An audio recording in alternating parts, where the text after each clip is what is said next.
Germany के black forest के पास बसा फ्रीबर्ग सिर्फ एक खूबसूरत शहर नहीं है। ये एनवायरमेंटल रिवॉल्यूशन का एक ग्लोबल प्रतीक है, जो ये साबित करने वाली एक जीती जागती प्रयोगशाला है कि एक आधुनिक शहर प्रकृति के साथ सामंजस्य बिठाकर फलता फूलता रह सकता है। दशकों से इंटरनेशनल डेलीगेशंस यहाँ फ्रीबर्ग की रिन्यूएबल एनर्जी और इंटीग्रेटेड अर्बन ट्रांसपोर्ट की पॉलिसीज का अध्ययन करने आते रहे हैं। ये शहर दुनिया के कुछ सबसे एम्बिशियस पर्यावरणीय मैंडेट्स के तहत काम करता है, जिसने 2035 तक 100% रिन्यूएबल एनर्जी और 2050 तक कंप्लीट कार्बन न्यूट्रलिटी प्राप्त करने का स्पष्ट लक्ष्य निर्धारित किया है। फ्रीबर्ग की सफलता एक सस्टेन्ड पॉलिसी फ्रेमवर्क पर टिकी है, जो तीन फंडामेंटल पिलर्स पर आधारित है: energy saving, utilising efficient technologies और मैक्सिमाइजिंग रिन्यूएबल एनर्जी सोर्सेज। ये इंटीग्रेटेड अप्रोच ब्लैक फॉरेस्ट और अपर राइन मैदान के बीच इसके यूनिक लोकेशन से भी मजबूत होता है। ब्लैक फॉरेस्ट और अपर राइन प्लेन मध्य यूरोप के सबसे बड़े अंडरग्राउंड एक्वीफर्स के किनारे स्थित एक बायोडायवर्सिटी हॉटस्पॉट है। ये समृद्ध प्राकृतिक विरासत वह मानक तय करती है जिस पर सभी शहरी विकासों को मापा जाता है। ग्रीन सिटी बनने का फ्रीबर्ग का रास्ता नागरिक संघर्ष और ग्रास रूट्स एक्टिविज्म की अग्नि परीक्षा से होकर गुजरा, जिसने दशकों की परिवर्तनकारी नीति के लिए एक मॉरल मैंडेट स्थापित किया। निर्णायक मोड़ 1970 के दशक की शुरुआत में आया, जब पास के वाइल गांव में एक परमाणु ऊर्जा स्टेशन बनाने की योजना की घोषणा की गई। इसने एक शक्तिशाली रेजिस्टेंस मूवमेंट को जन्म दिया, जिसने छात्रों, वैज्ञानिकों और स्थानीय वाइन ग्रोवर्स को एकजुट किया।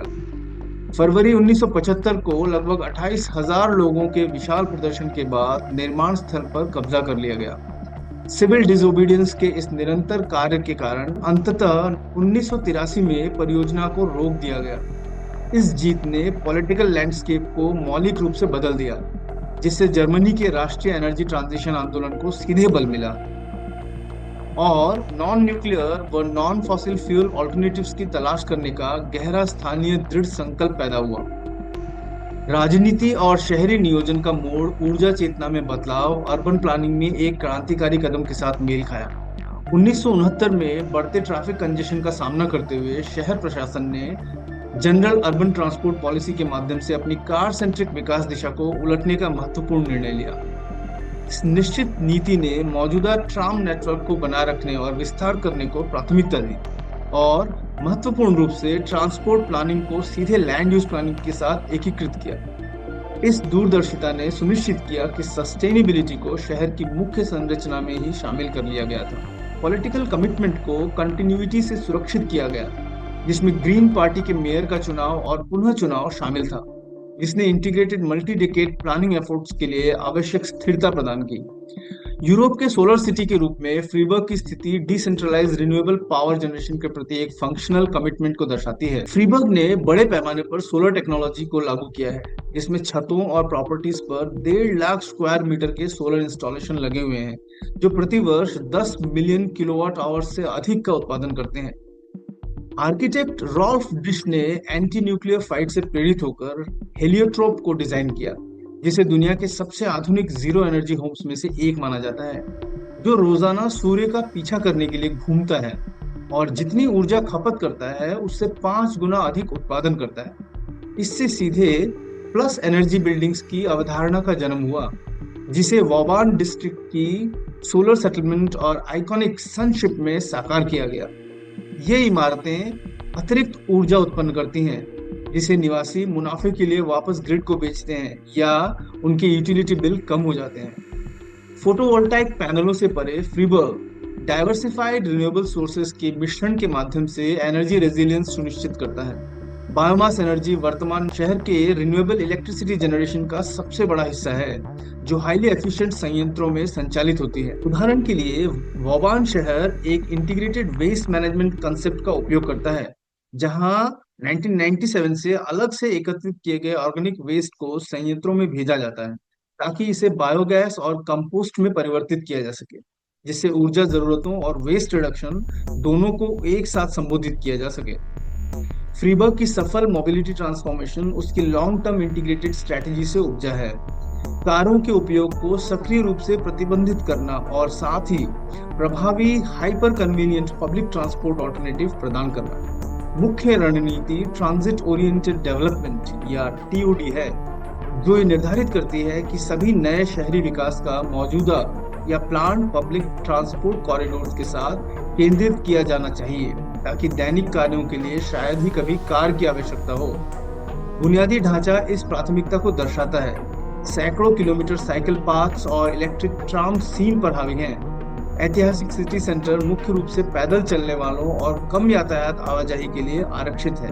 पूर्व सैन्य बैरकों के स्थल पर विकसित वोबान डिस्ट्रिक्ट फ्रीबर्ग की सस्टेनेबिलिटी के सिद्धांतों का अंतिम सूक्ष्म रूप है, जिसे अक्सर Europe's most sustainable city district कहा जाता है। वोबान के विकास को सिटीजन पार्टिसिपेशन द्वारा गाइड किया गया था, जिसे फॉरम वोबान नामक एक एसोसिएशन द्वारा आयोजित किया गया।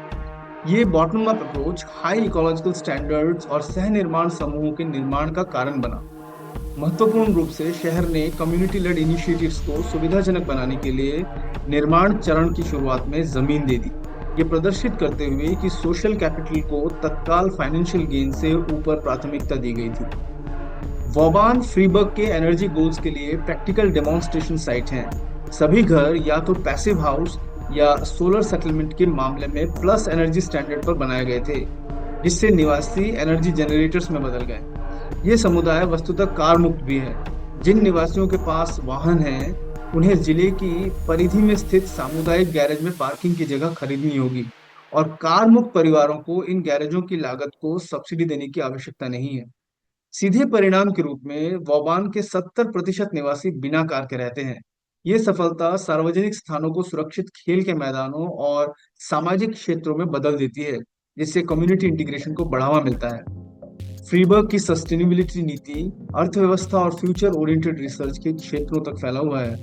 शहर आंतरिक रूप से हरा भरा है, अपनी भूमि क्षेत्र का 2/3 हिस्सा ग्रीन यूजेस को समर्पित करता है, जिसमें जंगल 40% को कवर करते हैं। शहर अपने भूजल की सावधानी पूर्वक सुरक्षा करता है, जो कि मध्य यूरोप के सबसे बड़े अंडरग्राउंड एक्वीफर्स के किनारे स्थित हैं, और बैकल के नाम से जाने जाने वाले अद्वितीय ऐतिहासिक जलधाराओं को बनाए रखते हैं। सस्टेनेबिलिटी एक शक्तिशाली इकोनॉमिक इंजन है। ग्रीन सेक्टर्स में लगभग 10,000 निवासी कार्यरत हैं। शहर ने सौर पैनल निर्माताओं और शोधकर्ताओं के अपने बड़े समूह के कारण सोलर वैली उपनाम अर्जित किया है, जिसमें अकेले सोलर मैन्युफैक्चरिंग में 1000 से अधिक स्थानीय लोग कार्यरत हैं। अंत में ये सुनिश्चित करने के लिए कि इसका मॉडल अत्याधुनिक बना रहे, Freiburg university energy autonomous material system के विकास और ग्रीन हाइड्रोजन और इनोवेटिव बैटरी सिस्टम्स में अनुसंधान पर ध्यान केंद्रित करता है, जो अक्सर स्थानीय संस्थानों के साथ सहयोग करता है। फ्रीबर्ग साबित करता है कि व्यापक अर्बन सस्टेनेबिलिटी एक अटूट मल्टी जनरेशनल कमिटमेंट पर स्थापित होकर प्राप्त करने योग्य है। ये एक ऐसा शहर है जिसने कार केंद्रित शहरीकरण को उल्टा दिया, स्थानीय वेस्ट को ग्रिड पावर में बदल दिया, अपने निवासियों को एनर्जी जनरेटर्स बना दिया और अपने अर्थव्यवस्था को सीधे ग्रीन इंडस्ट्री से जोड़ दिया। हालांकि इस सफलता ने सामाजिक चुनौतियां भी पैदा की हैं, विशेष रूप से ग्रीन जेंट्रिफिकेशन, जहां वोबान जैसे डिजायरेबल लो कार्बन नेबरहुड्स का निर्माण अनजाने में किफायती आवास की कमी और पोटेंशियल एक्सक्लूजन में योगदान कर सकता है। ये ग्लोबल रेप्लिकेशन के लिए एक महत्वपूर्ण सबक को उजागर करता है। वास्तविक होलिस्टिक सस्टेनेबिलिटी के लिए ट्रेड ऑफ्स के खिलाफ निरंतर सतर्कता की आवश्यकता होती है, ये सुनिश्चित करते हुए कि पर्यावरणीय सफलता सोशल इक्विटी को चुनौती न दे। फ्रीबर्ग का चिरस्थायी ब्लूप्रिंट प्रदर्शित करता है कि कॉम्प्रिहेंसिव अर्ली एक्शन इंस्टीट्यूशनलाइजेशन की लागत, ग्रास रूट्स मोमेंटम को इंस्टीट्यूशनलाइज्ड बनाना और लॉन्ग टर्म इंटीग्रेटेड पॉलिसी अपनाना इनएक्शन और जलवायु सुधार की लॉन्ग टर्म कॉस्ट की तुलना में कहीं अधिक कम है। धन्यवाद।